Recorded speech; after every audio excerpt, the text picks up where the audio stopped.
it was like the moment it started, like, and she'll often come and sit with me or sit on the monitor or whatever, and for a while and stuff. But she often chirps when she hears your voice, like if I have you on live or something.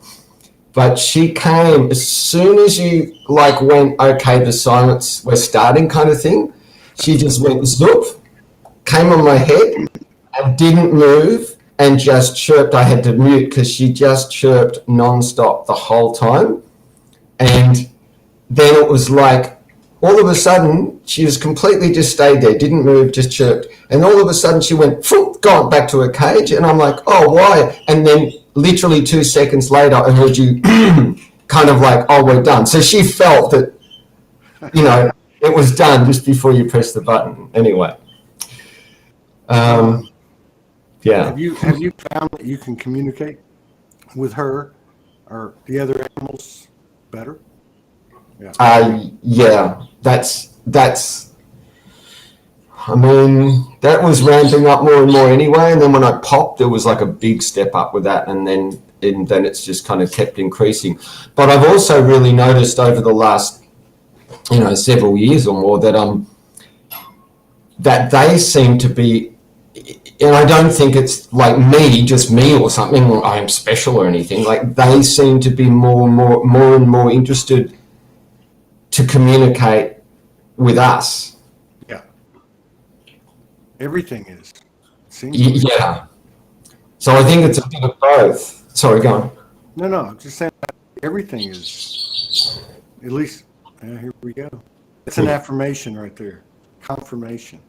Yeah, and I think it's a bit of both. Like we you know, we're raising our frequency, use the words, you know, expanding, opening, like we're becoming, really all it is, I think, is uncovering more and more, dissolving the matrix overlay stuff and uncovering more and more of our natural state and abilities to communicate. So as that's happening, but I do, at least from my side, I really sense and feel that it is, you know, they're all raising too, but it is also there, maybe it's their recognition of that with us, but I feel like it's from their side as well. Maybe it's in response to us, I don't know, but I feel like it is a two-way thing. So yeah, no doubt. And it's sweet to the soul and hell on the human sometimes, isn't it? Oh yeah, I might just put my beanie on in case she comes in my head. She's not pulling on my hair, so. But she's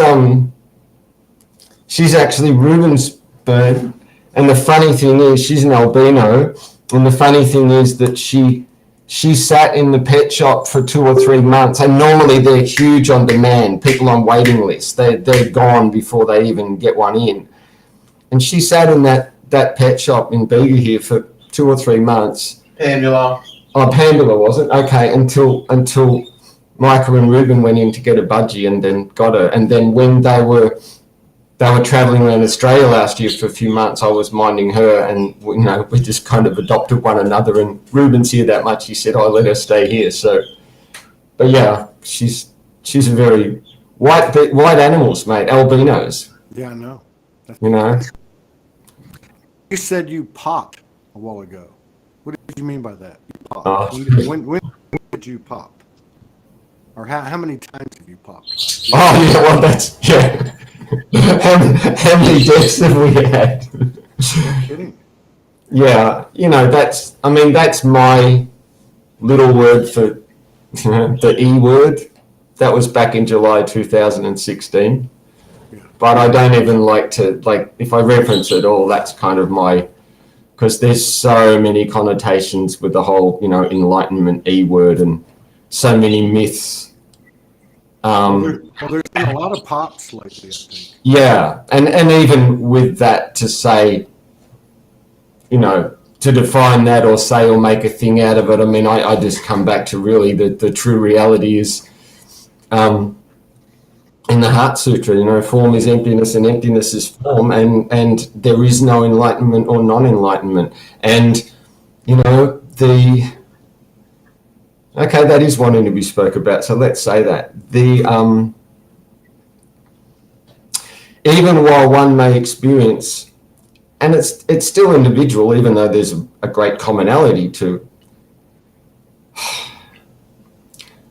one may experience a great dissolution of the ego, and it seemingly may even be gone. And that's all right too. It's all good and it's all natural. But that's what a lot of the Zen masters talk about, getting drunk on emptiness. And that can lead to and again, I'm like you, I'm not knocking anybody. Right. And it's all perfect, and it's all part of the journey, and it's all part of holding a frequency in all the mix, that somebody's holding that frequency in that role. But for me, I felt like I was kind of lucky and had a lot of good teachers over the years that somehow, and it was obvious to me that Mr. Jed's still here, that there's still an individual ego personality here, a conditioned self with lots of stuff still left, even though one is experiencing a lot, or I was, that in like clear light bliss, or what I call enlightened mind, it was still apparent to me from the start that there's a consciousness here that still has a lot of conditioned stuff to clear out. And I think that there can be, really, from the experience, to be a tendency to get drunk on emptiness, to hang out at the top of the mountain, and a lot of even disassociation where there's nobody here, there's no person, ones that even refer to themselves in the third person.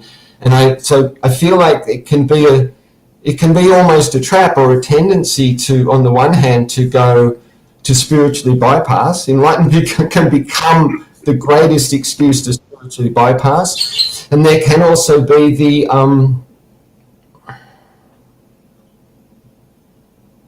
sorry, I just lost it, whatever the other part of that. But that's the 3D memory shit.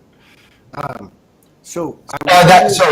finish that. The other part is, or what is left of the ego, and particularly if you're in a sense not aware that there still is an ego, and in the experience it can seem like there isn't, that there can be the real tendency to, what's left with so much gone, what's the one big obvious thing left for the ego in its sort of hidden hiding state to grab onto, and that is, I'm enlightened. Or I know what my soul signature is. So what I was thinking, and that you brought this up, I was just thinking this like 2 hours ago. The soul signature is unique to the soul. And some people say that there's twin souls, that they would have the same. But I think even Franco said the last number is different or something. I don't know. But anyway, so you have, you could also say there's a personality to the soul. All right. And I was wondering a couple of hours ago, is that personality in the consciousness, in the soul, in the human, in the ego part of the human, like, is there a common thread through it all? And that part that you can't let go of anything. You can't say, oh, I don't have an ego. Because you're right. Every time you think you get or every time you cross a threshold, you're another spin on what you didn't see with ego or anything else, right? Yeah. I mean, there's so much code running through. And I just want to say too, as soon as you mentioned Franco, I'm like, just love. I just felt him. He around, or even a few weeks before his transition, and I'd already felt and connected with him, but I really strong, big time, started connecting with him, and he's come in a lot with the physical stuff. He's come in, and all I want to say with him is I'm prompted to share this, and this is just my experience, my perspective, my take. Right? Everybody's got their take on Franco or whatever, but I'm prompted to share this experience. And Alex, Alexander had very much the same kind of thing. I think it was about 2 weeks before he transitioned. I tuned in, and I didn't tune in with the energy of like, and again, I'm not knocking anybody at all. Like, I didn't tune in with the energy of like, oh my God, I need to save him, or I need to heal. Like, I literally just tuned in with the energy of just love, and just seeing, where are you at, how you're doing? Is there any assistance or not? And basically the gist and sense I got from him was that at that point there was very much a choice point of whether he stays here in the body or goes. And at that point I felt, and Alex shared, he'd had very much the same experience of communication, that we both had the strong sense that he's probably going to go. But he was still deciding that. And all it really came down to, Franco being who Franco is, all it really came down to in the end was what would be of most benefit to all beings. Yeah. How could he be of most service? And I feel like he is of enormous service, just as he was here, and he's still here. In some ways it's not really different, it's just almost like more expanded. Yeah. Yeah, anyway, that's enough to say on that. Yeah, like a link. And I think there's others like that too, as well. I feel like he's one of the, like, Dolores works a lot with us, Dolores Cannon. She works a lot with us with the Dragon Weavers. I have a strong connection with her. How many people do you have in the Dragon Weavers? I think we have, is it 9 or 10? Might be 10 now, actual members kind of in the chat and group. But then there's quite a few that don't, only periodically come and weave actually via Telegram or whatever, like live weave or that with us, but that are somehow often or always there weaving with us in other sense. For instance, Avanya. Yeah, I get it. We probably only catch up with Avanya like once every few months or even 6 months or something, but, ever present. But the main, I guess the most constant, regular main ones we're weaving, almost daily, if not multiple times a day. And, in 1, 2, 3, 4 of us is with, Alexander, with McManus, who Okay. well. Okay. Yeah. And Sienna Evelyn. Mm. And Tori Bassett, who I think you should get her on one day. I think Arrange it, man. Absolutely love her. And go ahead and broker the deal.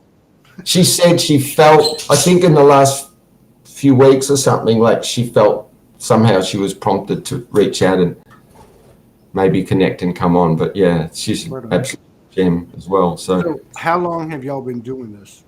And what kind of group experiences do you have?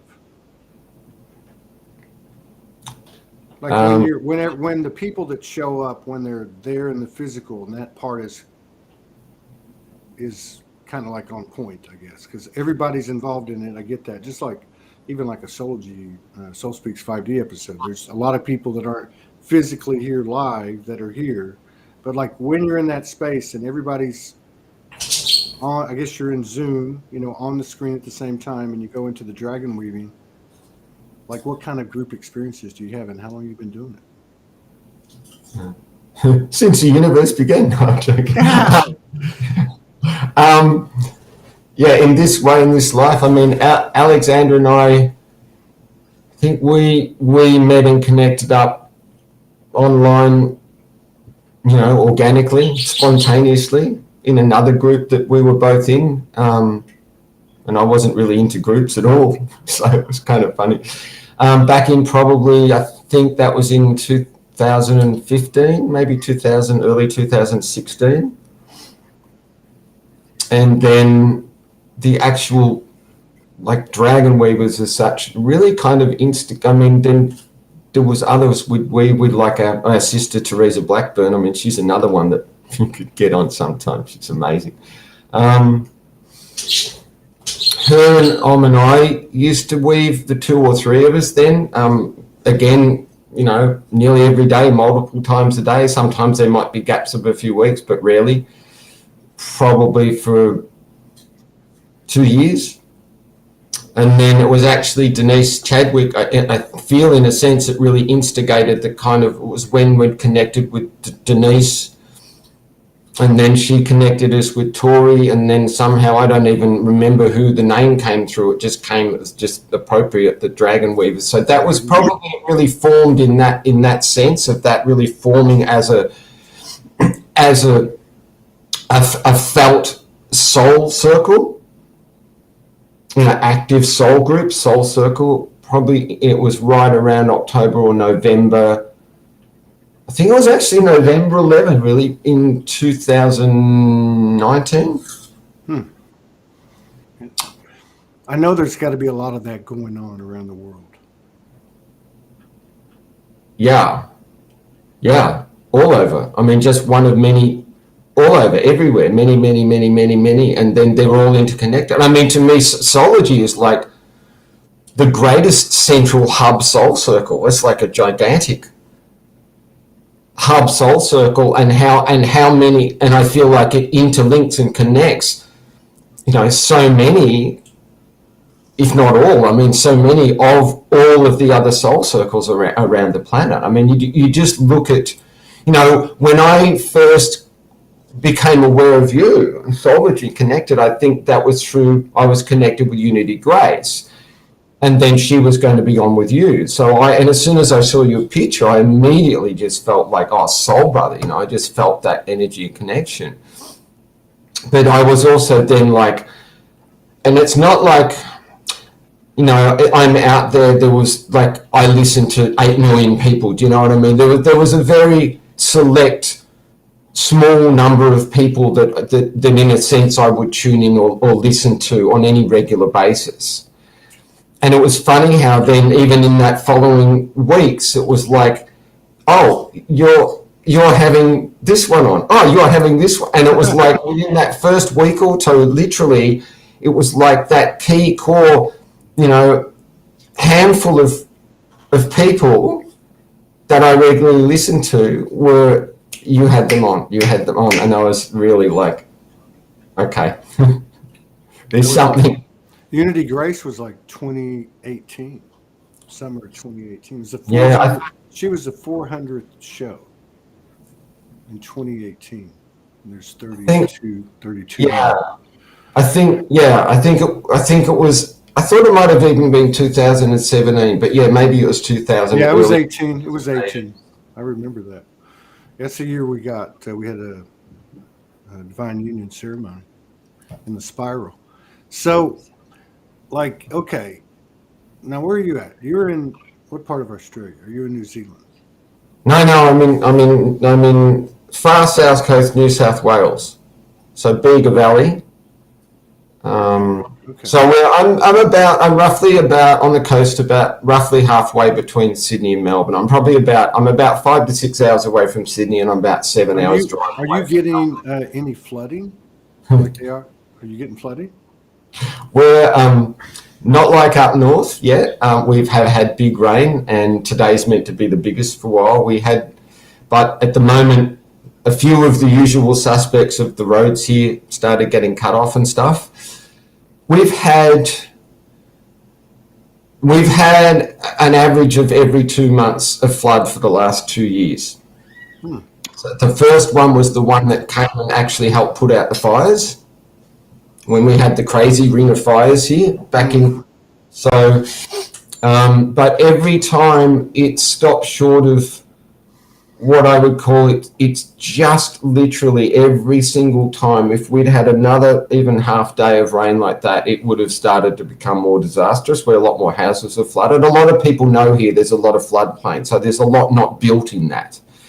So we've had where, okay, there's all the usual suspects of all these different roads and bridges that are underwater and cut off.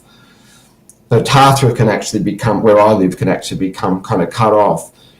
But it's just stopped short of being more disastrous, where it's actually flooding lots of people and houses and places, like it is and has been up in northern New South Wales. And I know Sasha Grace has made a few posts. She's, southeastern Queensland too.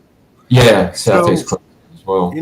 I'm not a conspiracy person or a disclosure person, but you got to call things out sometimes. I'm just wondering, and I'm not saying that, but I didn't know there was a history of that over the last couple of whatever years. And it just looks a little bit contrived to me. It looks a little bit like some fuckery's going on.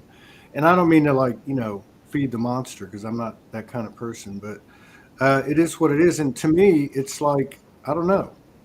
The more we're embodying, the more physical the illusion can look. It's kind of what I'm thinking is like, it would make sense that, just like with the thing you said about the ego, the more we come to terms with it, the more present it becomes, the more enhanced it is, the more enhanced everything is. So I don't know. It's very interesting watching the weather patterns, not just there, but here and a lot of other places I've noticed around the world. Yeah, I totally hear you, brother. I get you. To me, there's a mix of both. Like, normally in the past here, we would rarely ever get chemtrails. Normally the time they'd chemtrail is while the tourists were here, which is like a month through summer, and then at Easter. And it's like, oh, we can't let the city folk get too much sun and wake up too much. So it was quite interesting how they were the only times we'd consistently seem to get chemtrails here. But probably around since COVID started or soon after, we've had fairly consistent chemtrail in here almost every day for that period. And I'm like you, and it's not into victim, and it's not into spreading, like, it's not about fear. Yeah. And it's not about giving you power, or, oh my God, they've got their power doing this to us. But it is about awareness. Awareness helps transform it. So for me, and there's been some, I've dealt with quite a bit of, and it's part of my journey too, but weird physical stuff, but some of it is coming from that, like what I got told of some of what they're putting in there. I don't even really want to share. Well, I mean, it's not very nice. Yeah, I think that the what you're saying is, the point is it's good to know what you're dealing with in the energetic field. And then you can start to work with it. It's interesting. I like to research, like, when I can, focus that long, videos like on ancient history, particularly, hidden history that's got anthropologic evidence or archaeological evidence or whatever, written evidence. And there's actually quite a bit written going back to the Sumerians, like right up to the Egyptians, about stuff being sprayed, right? And in different terms. And I think there might even be cited in the Bible at some point. Somebody translates it. But the point is to know what's in your environment. And I think also, to remind ourselves, it's there. It's always been there, so to speak. But something's changed in us. We're transforming, and it's some pretty deep stuff, it's a powerful thing. What are the repercussions of taking a very dense, energetic expression or aspect of, let's say, the soul, and transforming it? What kind of vibrational impact would that have, not just on the dense field it's in, but on the ones that go out? The higher frequencies, the less dense. Yeah. And I think that, this is all to me ties back to what we started talking about. One thing I'll say too is, again, anything and everything of this is just, it's in my limited understanding, right? My perspective, up to this point. And that's always actually, I don't know anything, and it's all up for change at the moment. So I just want to, sure pretty much everybody is probably aware of that, but I just want to clarify that, when I speak, I might be sounding as if like this is the way it is, and it's not. It really is like, no, you don't sound that way. This is just you've never sounded that way. I know you're fully aware of the holy darkness, the mother's womb, the unknown, the feminine, and source is a woman, because only a mother births. So I'll leave it at that. I will act like I know something about that. No, go ahead. I'm just playing. What I wanted to say, this is part of it. This is a part of it all these days, is the sheer amount of, I didn't even put the word quantum to it, but quantum information. Like, I feel like our access to the information highway is just expanding, accelerating exponentially. Yeah. And for me, a big part of the experience in the last few months, and even more in the last weeks, is I feel like there's been quite more and more a shift towards where it's like I'm getting much more broadband width and much more direct energetic information. Like, it's all code in a way, it's all energy, but it feels like there's a lot less, okay, how can I put it? It's almost like, in a sense, like, and they're always here, present, connected, but in another sense would be like, okay, there's a code and energy I'm getting. There's like a download, or it's an upload as well. It comes both ways. But let's say it's like a download from my team or whatever, right? Or the energy's coming in. And then it's like, and that's a part of, you asked earlier too, you know, what we do in the weaving. You know, a lot of that is just people getting together, supporting one another through whatever shit we're going through too. So you mean the meetings are like, hey, what the fuck is going on? Yeah. No, but I mean, I would imagine that it sounds like that you ground together, like acknowledge what you're feeling, however different that may seem, and just going, hey, let's just kind of ground. Let's just kind of connect as a group. Is that what you do? Yeah, I guess it's grounding. It's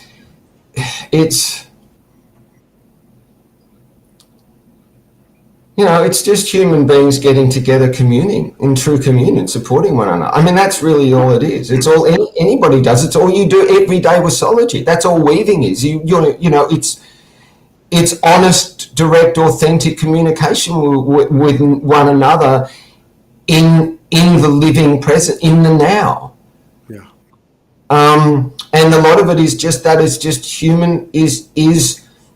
You know, I guess in a way, I got you know, they said, a team kind of said, ages ago, they sort of said, for all that, so in that, because a lot of what we're all dealing with, and I mean, all of us are dealing with now, there's our own personal stuff that we're still dissolving, transmuting, transforming, awakening, upgrading.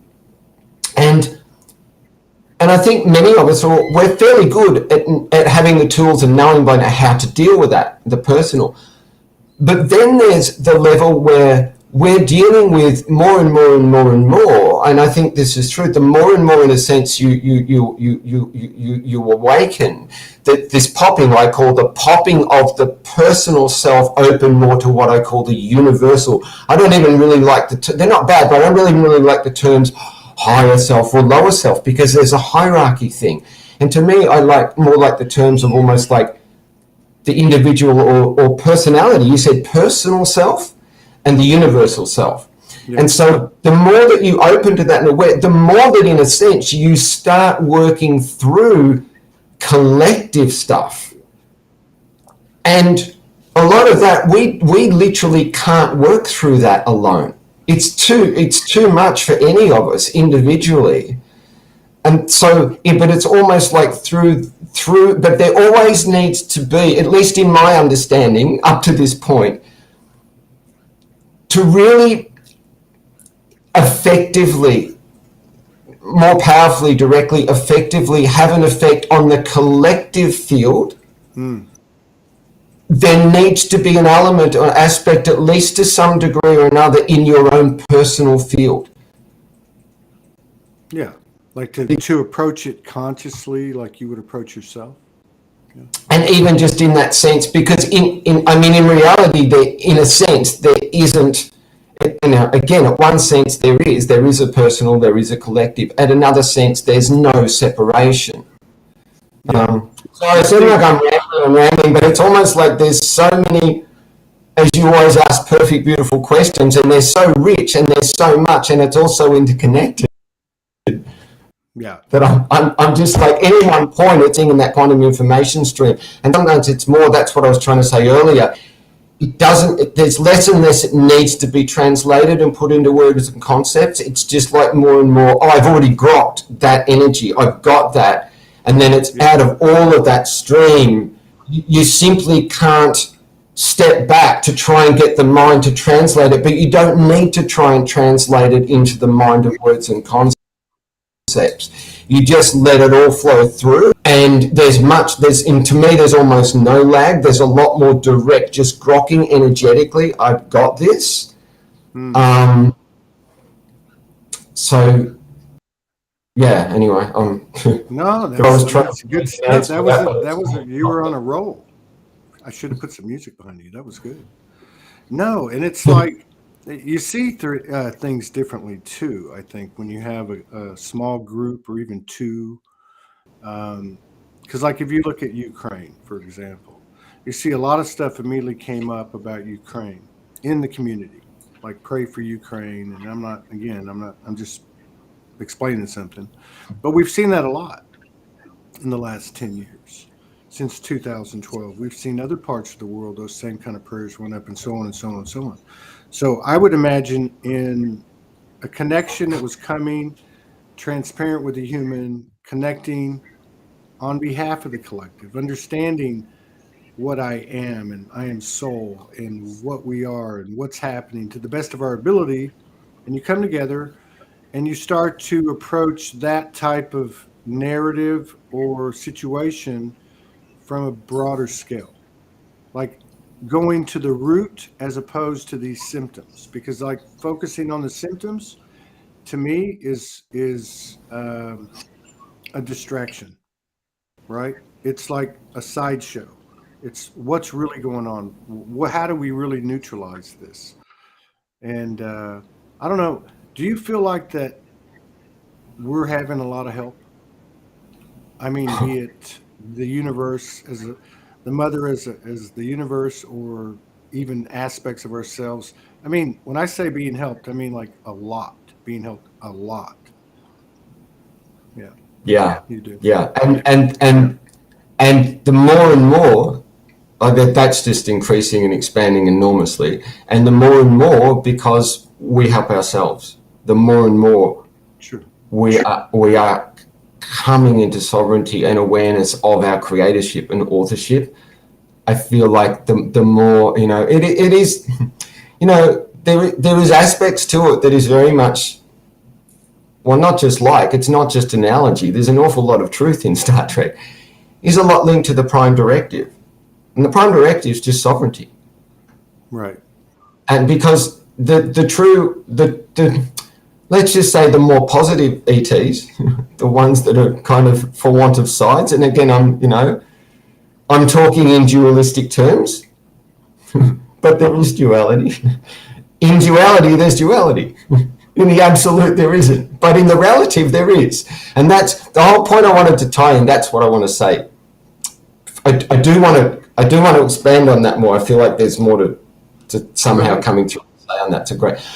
But I also just want to try and really, as much as I can, I'm good at making a short story long or using too many words. As much as I can, I'd like to try and distill in essence and say, in my understanding, if I didn't have an ego, right, Mr. Jed would go, I couldn't be here in a body.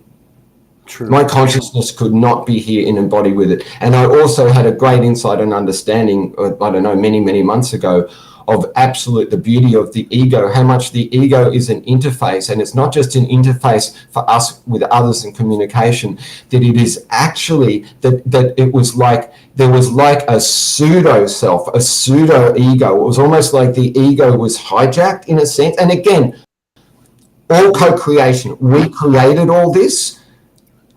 Yet within the relative, you can talk about, this was done or happened, but it's not getting, it's the recognition, but not in victim mode in a sense. Anyway. No, I got you. Like the ego. It's like all to do with the matrix overlay. There was like an overlaid personality self. It's like the ego self almost got hijacked and overlaid and turned into something else. And like in the dissolving of a lot of that was at one point we were working strongly, seeing with the weavers, that there was it opened more to a clearer understanding underneath that pseudo self, that the ego to me is an interface, even on the integration of all the different energetic bodies and levels of myself in the most simple terms: spirit, soul, mind, and body. And that was actually something that helped, as much to me, the soul, in a sense, is very much the bridge between spirit and body, and between universal and personal. Yeah. But somehow there was like the ego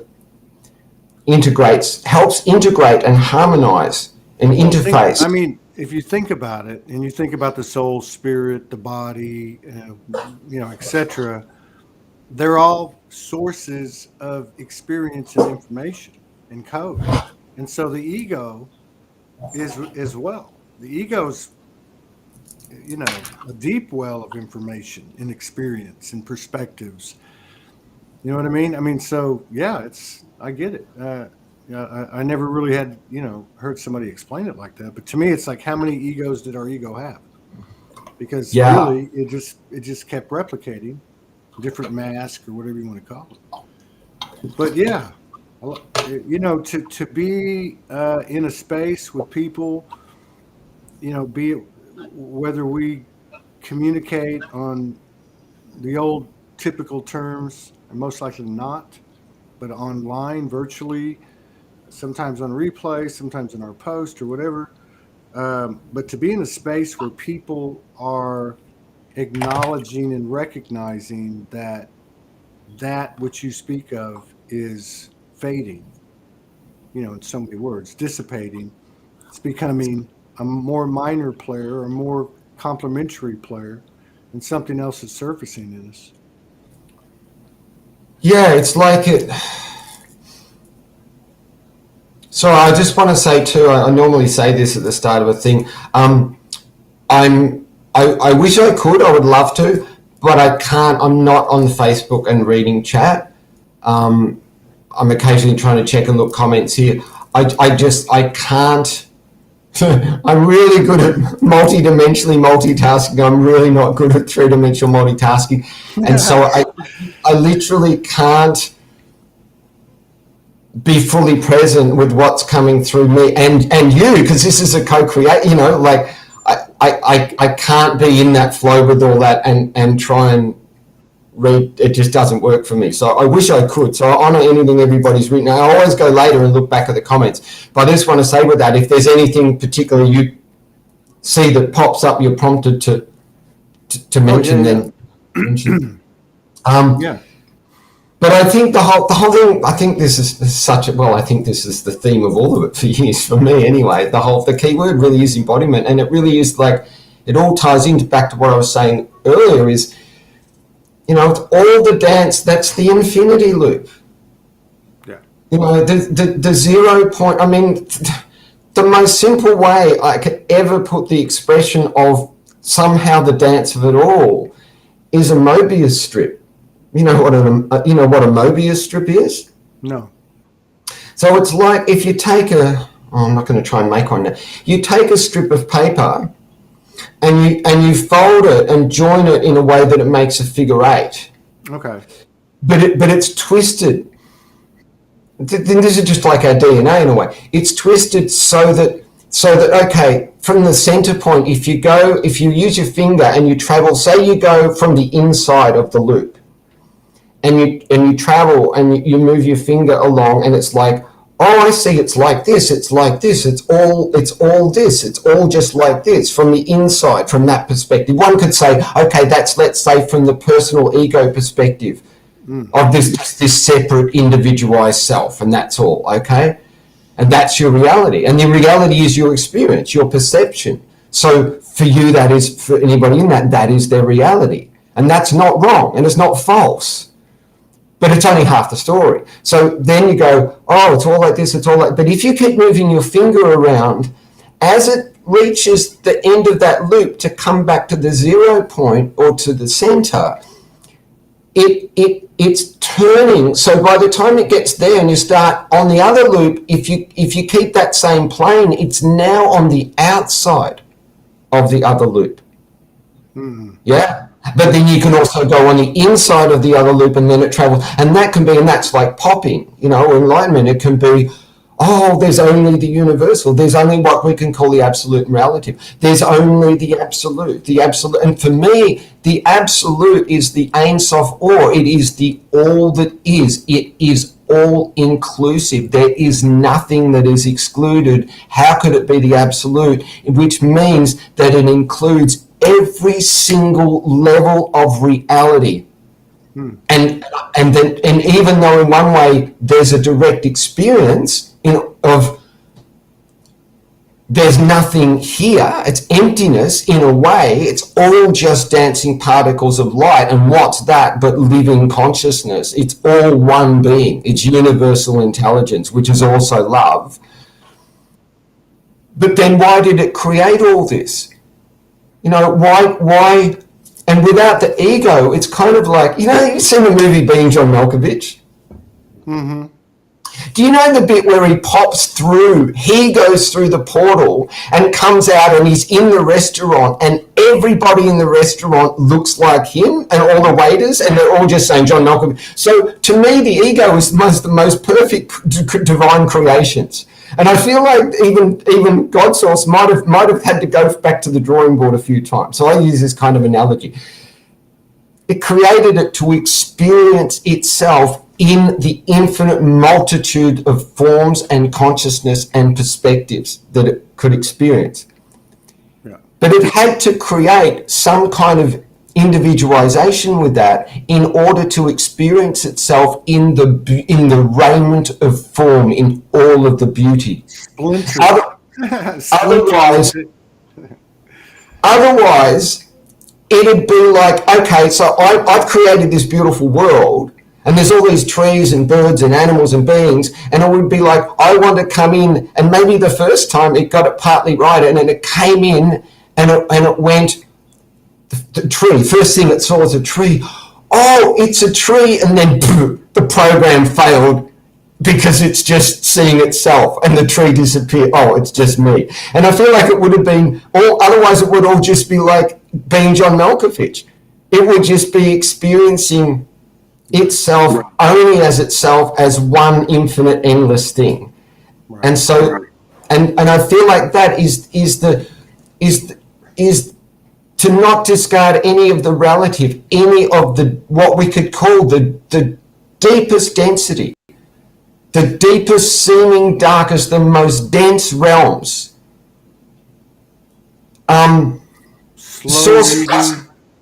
Slow moving, viscous, like plasma. But if you think about it, that's incredible, because as we try to align with unity consciousness or embodying unity consciousness, our thoughts are of basically being one. So feeling the same thing, knowing the same thing.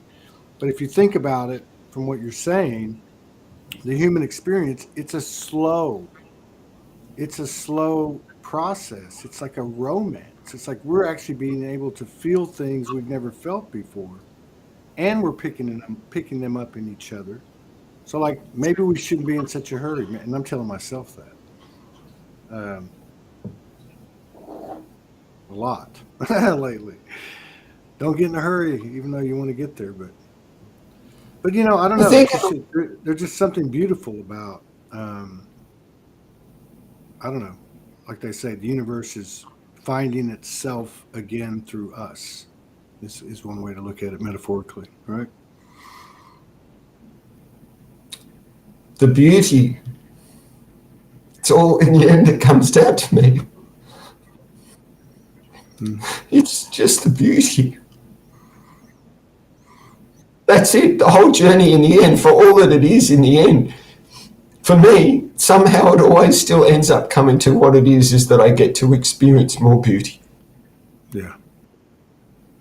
To perceive more beauty. And don't get me wrong, like there's plenty of women will tell you, particularly in these days and months and with these energy, there's plenty of Mr. Grumpy Jed here. I go through, there's the physical stuff, there's emotion, and it's not often I get triggered and like attack people, my shadow out on them and stuff. But it's just, Yeah, it's a rough ride with all the energies we're dealing with, all of the stuff, and sometimes there is that I just want to get the fuck out of here, or can we just get on with the show? There seems to be this endless fighting resistance to still uphold the old narrative, the old guard, the old thing. So there is that. There's always still they're still trying to drag this out. They who are us, you know. Mm-hmm. But at the same time, as you said, I also see and feel like it's going as fast as it can. If it, you know, that in a sense you could call team contrast, that's what I see. A lot of what they serve is almost like a tug of war, but what they're helping do, they're helping to pace us. They're helping to actually do it at a pace and a way where we don't fry. Yeah, millions of people don't fry, literally don't spontaneous combust or completely go insane and lose their shit or whatever. So, but anyway, I just want to say that too, that for me, that somehow that's the heart and essence for me is the beauty, and it's the beauty of the human condition. And it's not that human are above or beyond any other race, but it is the really recognition that there's something, the human, we, as far as I understand, and again, this is, you know, all narratives are ultimately false in the end, in a way, or they don't contain, no narrative contain the whole truth, put it that way. Nothing. That's the nothing. Yeah. But as far as narratives or understanding, that, you know, my understanding is that we, in a sense, created ourselves, you know, a bunch of, you know, creator-like beings we are, decided the souls we are to create a race, and that's only one part of it, one aspect, but it was really to help try and bring an end to the Orion Wars, the ancient galactic wars that have been going on forever. And so, you know, and again, this is where, on one hand, you can look at it, and again, it's not to say it's false from a certain perspective, to say, our DNA was hijacked, it was hobbled, it was shut down, you know, it was, we have a reptilian brain stem, and da-da-da. But to me, and the truth of that is that we created all that and very much chose the reptilian brainstem in order to help heal and harmonize the human is the many colors, many genes, and to actually be able to integrate and harmonize and literally embody that harmonization of the unity consciousness to come together to help bring, and it's not just the end of the Orion Wars, like that's just one component, one aspect that then is going, what we're creating beyond that. And then it's almost like, then that's just almost like we're culminating that current purpose or role of humanity also as a part of our, in a sense, initiation and completion and birthing process into whatever you know, names, terms, whatever you want to call it, Homo luminous or the new human. And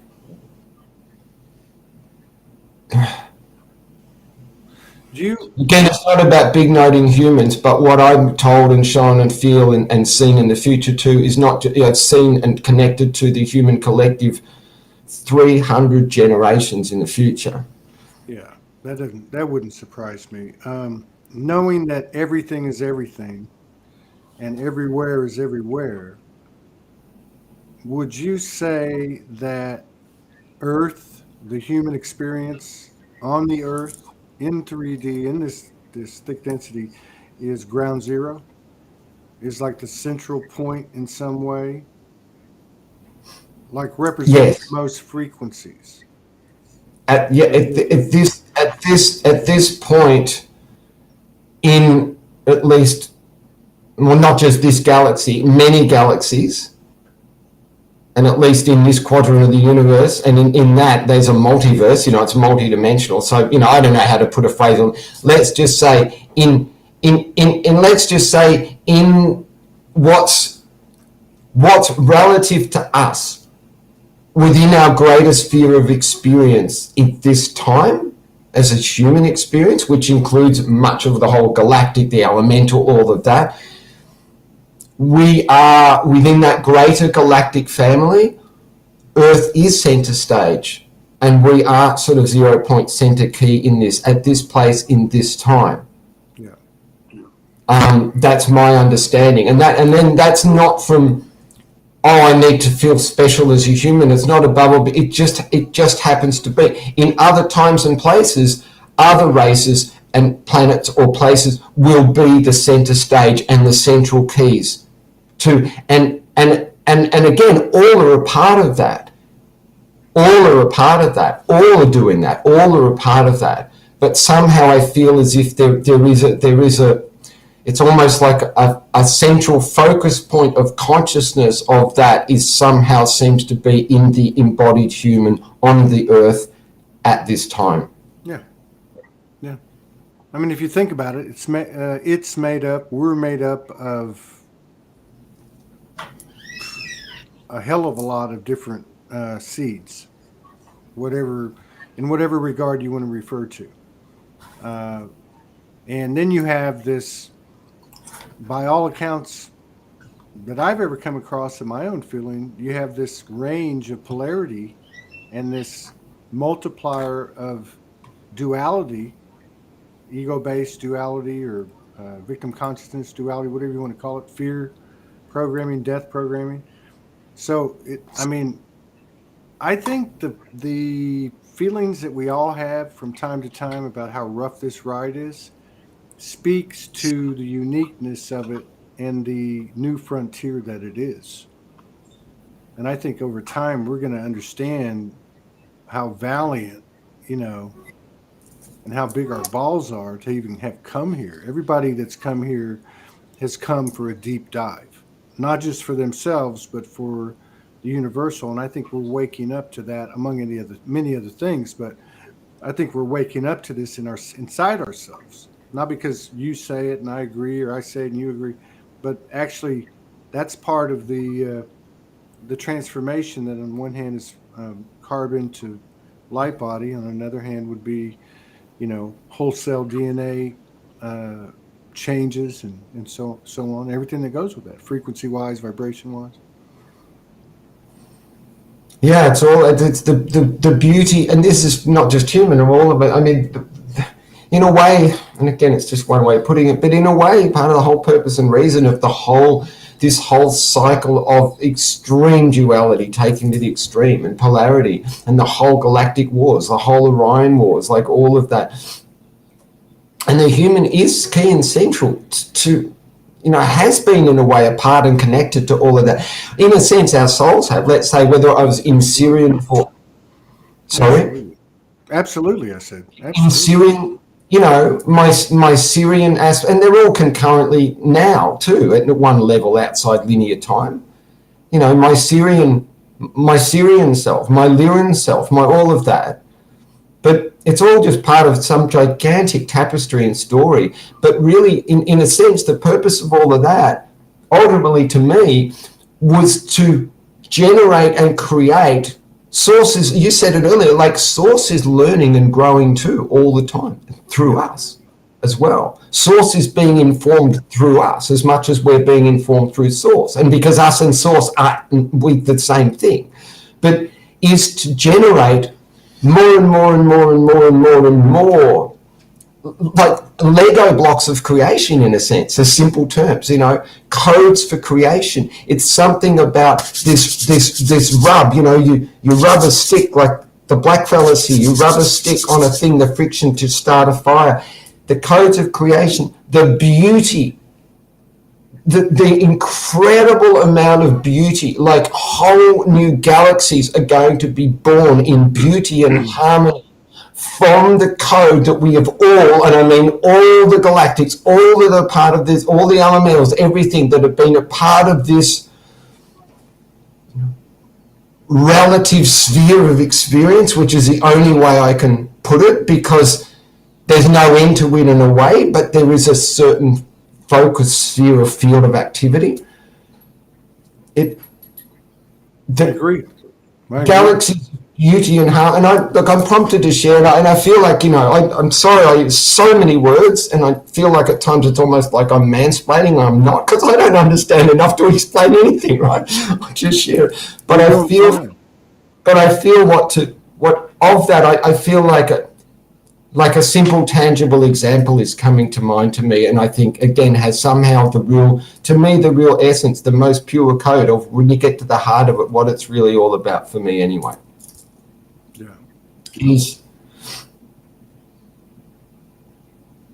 There's going to be tears for this. It's so beautiful. So in one of my occasional, visits to, let's say, galactic ship, satellite realm, whatever, different places, spaces, there's a common one on it. It's almost like the size of a world. It's like an organic or satellite world that is, at least my term for it is the nexus, which is actually parked right near the central sun, the grand central sun. Anyway, I didn't need too many words and concepts. I want to really try and distill the essence of this, the simple part of it. The story is a story is a story. So at one time I was in a meeting, and I'm not always there, and I mean, they're always present, but I'm not always, on ship or off board, and I'm always here present while I am too. But anyway, I need to qualify or quantify this. I'm just trying to, in a sense, give context, I guess. Yeah, I got you. There's another point I want you to hold for me on this too, if we still have time, that I want to share about our seats on the Galactic Council in a minute. But I'm just getting, that's important to speak of. I'm prompted. So as part of this, all this, seeing what we're actually doing, a big part of that, not just the harmonizing and bringing peace, the end of the galactic wars, and bringing peace to the new beauty of creation. But a part of what we've done, are doing and have done as human beings in co-creation with all the other families. There was a delegate, I was there with a few council members, including my beloved Leah, Syrian princess. Anyway, I was there, and they were waiting. There was like a ship or a transfer coming in or whatever. And I was called, I was prompted. They said they want these ones coming in, want you to be here. And I'm like, oh, okay. And there was only about half a dozen, and they were very much like, as close as I could say, they were, in many ways, they were very, very much akin to me to Native American type of culture. And there was about 6 of them, and there was one guy, and he came to bring a gift of gratitude. And it was 2 feathers, 2 white feathers, but the greater part he came to give a gift of a container of water. This planet, it's a bit like Arrakis in Dune, I guess, that basically it once was a beautiful and fertile planet, and whatever at some point in time, whatever happened, I don't need to know or get into the story. It became a desert planet. And all life nearly died. They nearly died. And water is the most precious, rare and precious resource on the entire planet. And they came because they showed me, and I saw this. I saw their planet, and I saw them dying. I saw the future timeline where their race died. And then I saw what we had done had helped create a timeline that's something of the code and energy, or something we'd done as humans, but collectively in co-creation. But humanity, particularly in essence, had somehow given them a future. And I don't know if words can do this justice, so I hope people are somehow seeing or feeling or getting the energetic of this. Yeah.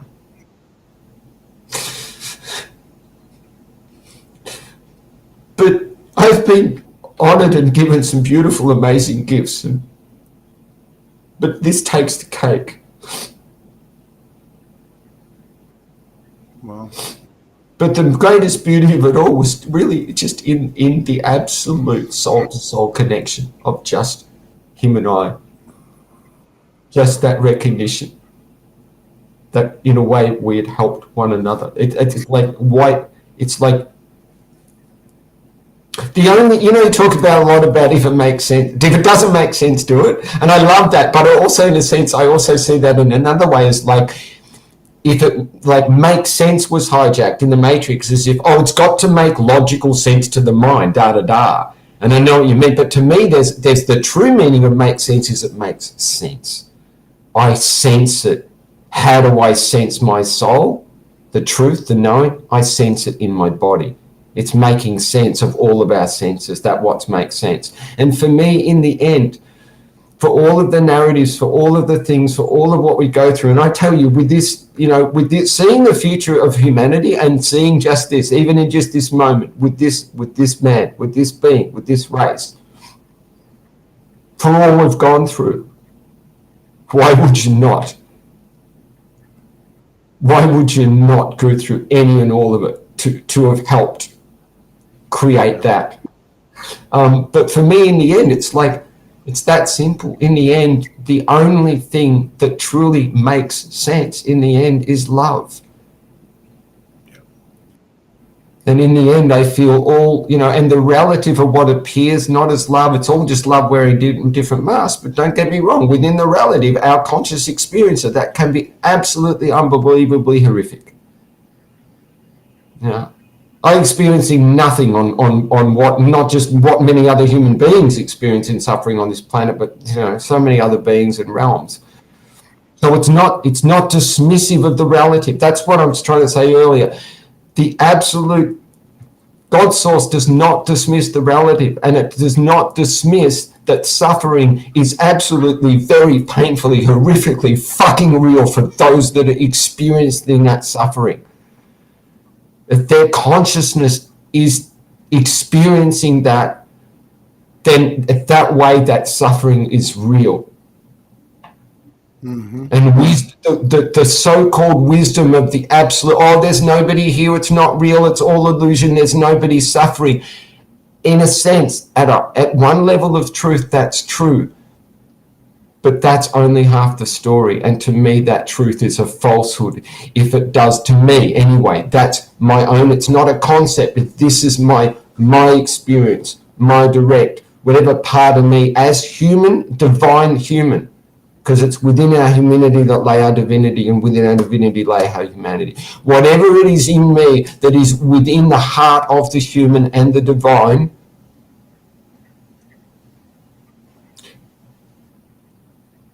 compassion and wisdom combined in balance, sees suffering and recognizes it and responds to it, because it's all love. And anyway, I'm sorry, that was a big long range. You're right. I mean, otherwise, what's the point? The whole point is, if you have a choice and all you know is A, and what you're going to experience is going to be A minus something, okay? That in itself is already taking you down the road. And I mean, there's some rhyme to the reason as well. Just like with your example, why would you not? That's exactly right. Why would we not? If having the experience is only going to pay dividends all the way around, win, then of course we do it. This is why we always come back. Now, what was the other thing you were going to talk about? The meeting? You said something about a council meeting you wanted to come back to. Remember that part? Yeah, no, thank you. Thank you for reminding me. Just to say that, in simple terms, when this has been going on for quite some time, but very much in recent few years, in recent months, to say that humanity is very much taking our seats on the galactic councils. And we're shaking things up a bit too. Fucking There was we are. some beings, because that too, there was a certain stuckness. There was a certain familiar structure within that also needed to evolve and change. And there were certain ones in there that were, let's just say they were reluctant for us, or they were almost like, oh, well, here's your token seat on the council, but not like our voices. They really wanted our voices to have any real, true, let's say, political influence or say. Yeah. And no, I had a come to Jesus meeting last night. I have them every few weeks. You know, I told Morgan because I was out of sorts. I could feel it coming. You know, I could feel it. I was like, I got to get off. I can't talk to you. I got to go to bed. I'm not doing myself any good because I got all these human programs that are starting to play.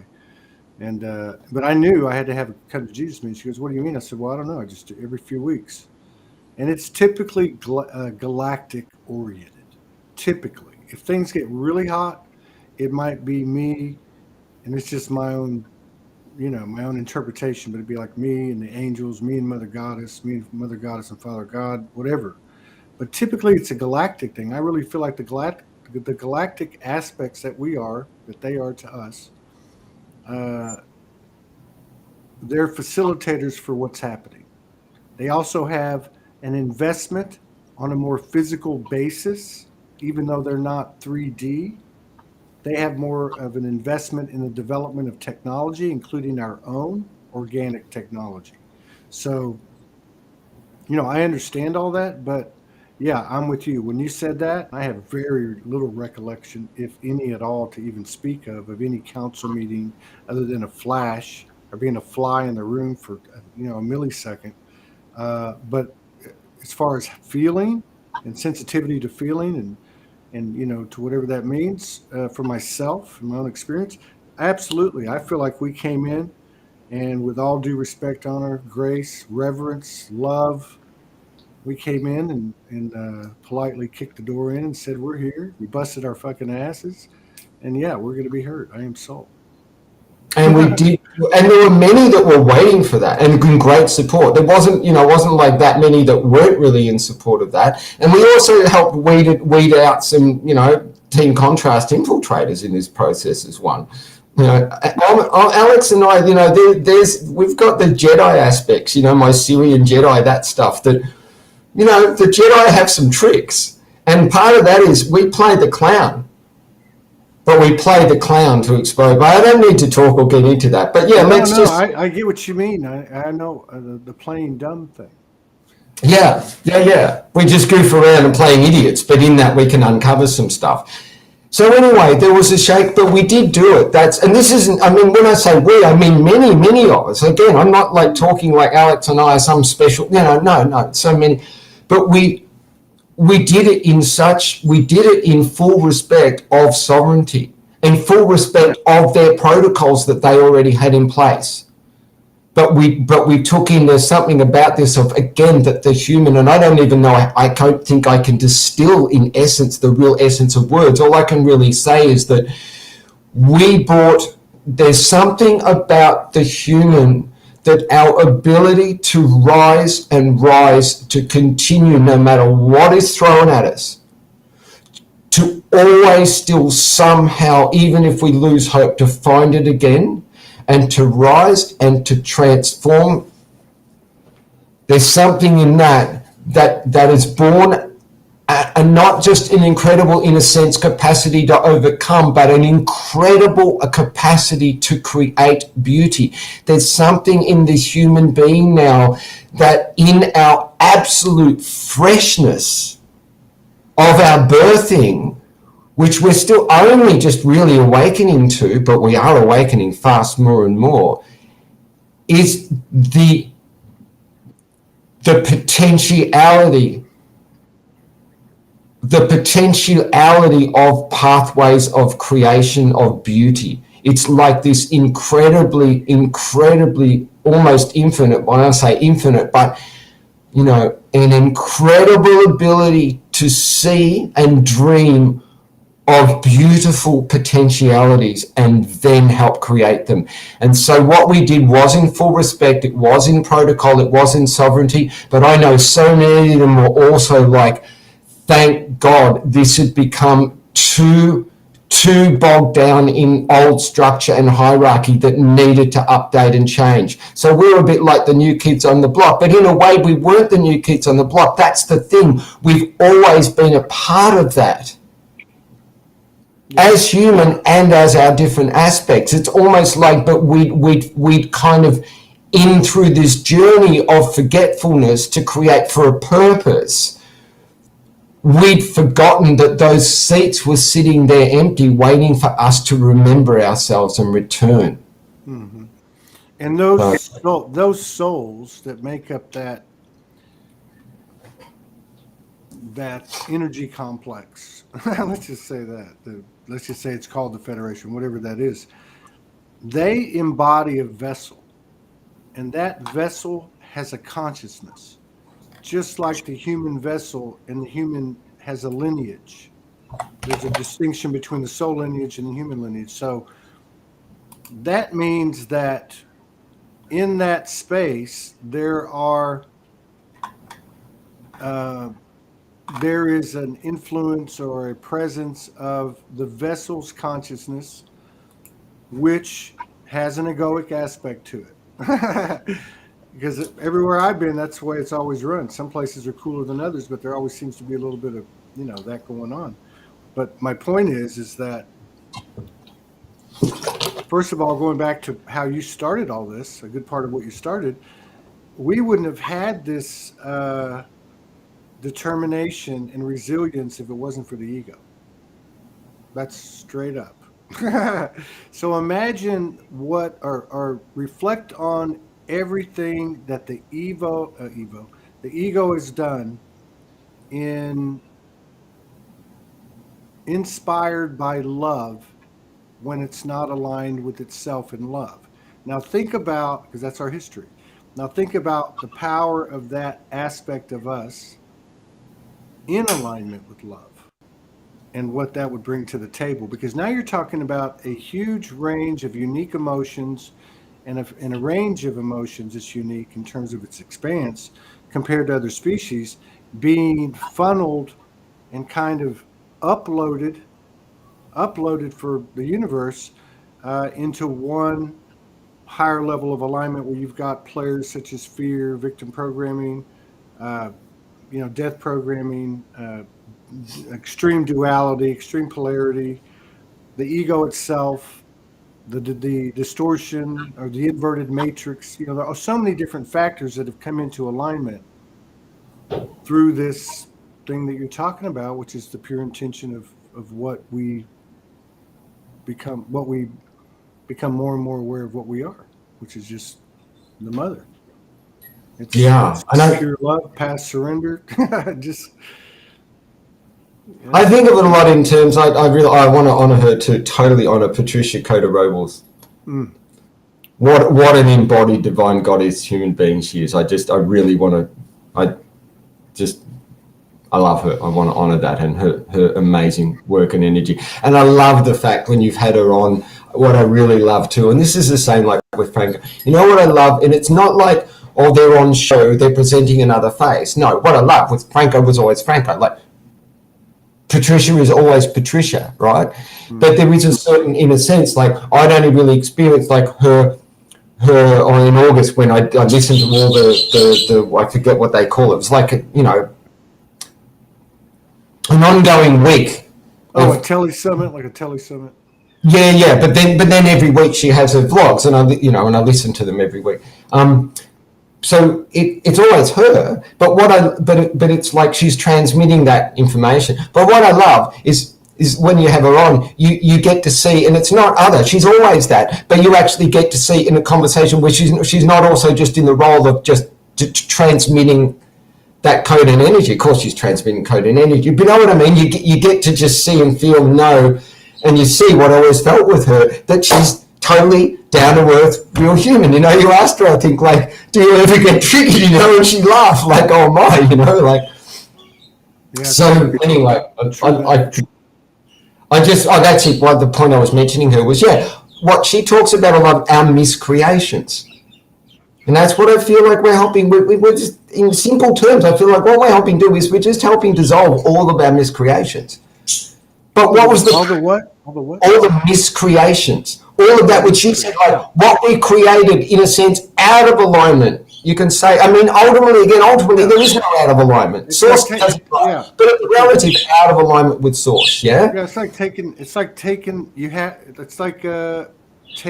the chaos, the material and the substance of the chaos, and utilizing the same energetic material to bring it back into alignment. It has to do with itself. It's like, but it's almost like, with at that miscreation, in one whole sense, all of that rubbing, all of that conflict, you could say, created the code. Like I was saying earlier, somehow created all of these new codes for new creations of beauty. And I feel like a lot of what's playing out is it's just we're just, and sometimes it's got to, your journey you've been through. Sometimes our awareness can see something and bring it out and dissolve it, and sometimes we have to dance it out. Sometimes that dance has to dance that dance all the way through, as a lived bodied experience or emotional experience. And I feel like a lot of this is playing, it's all playing itself out, and it's dancing its dance all the way through. And it's not just, it's dissolving and transforming all of our miscreations. But in the transforming and dissolving, what we're actually doing is harvesting and reaping all of the code that we created through those experiences. But now, and this is the time for me, is we're also evolving. And I love what you said, that you said Evo almost by mistake, accident, and I got like evolve, the ego. I got, essentially it's almost like too, without that ego, we could not have evolved the way that we have evolved. I know. And that is now, and this is the key for me, is also to really open to the truth that learning through suffering is only one path. And we went through that. But now I feel like that is also dropping that. That's part of dropping the victim, dropping the thing, that we're now at the point where we're not meant to be miscreating. We're not meant to be out of alignment, which is what creates that experience of suffering, which creates code. Now we're coming back into, what's it like when you just get to experience love? When love is not suppressed, when love is not tried to be shut down, when love is not distorted, when there's no lack, when there's no conflict. This is what we're reawakening to. Right. Not reawakening just to as we once had in the past in Lemuria or Atlantis or whatever. It's like we're awakening to the new.